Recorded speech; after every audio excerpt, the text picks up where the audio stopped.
түйенің көзінде мынау бір слой бар екен да. Мысалы бізде ондай слой жоқ. Біз көзіміз ашамыз.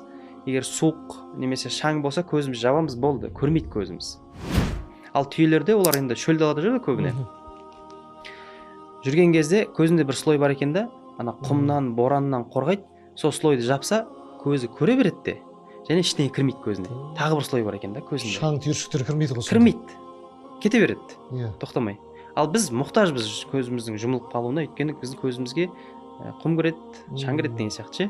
Оларда ондай емес. Олардың кәдімгі өзінің көзінен бөлек тағы бір қабат көзі бар. Соны жапса, шаңнан, тозаңнан, жаңа неден, құмнан қорғайды, жүре береді. Және жолда да көре береді да. Ол бір. Екінші, мына түйенің өркешінде су болады деп айтады да.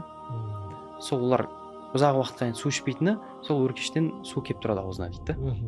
Яғни ұзақ уақытқа енді шөлге шыдамды жаратылыс қой түйе.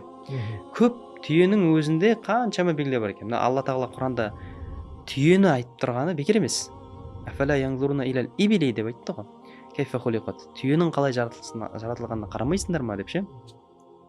Мына жердің, аспанның әртүрлі біздің Алла тағала бізге жаратып берген жаратылысқа қарайтын болсақ, жаңа енді сұрадыңыз ғой, оның сыры неде деп ше, ақылға салмайсыңдар ма деген. Ол осы жаратылыстарға қарап түбінде Алланы таппайсың ба деген сөз ғой. Сөздер айтады да, бұл жерде ақылға салмайсың ба дегені, сен жаратылыстарға қарап, пікір жасап, таңғалып, сен түбі жаратушыны табасың дейді да. Нәтижесінде жаратушыны табу керек қой сен. Мен сен ақылды адам болатын болсаң, сен қарайсың ғой, не деген жаратылыс, не деген кемшіліксіз мынау жаратылыс. Адам былай жаратылмайды. Не деген кемшіліксіз жаратылыс. Енді бұны кемшіліксіз жаратылысты жаратқан біреу бар онда. Ол одан да кемшіліктен ада нәрсе онда. Ол кім десе, Алла.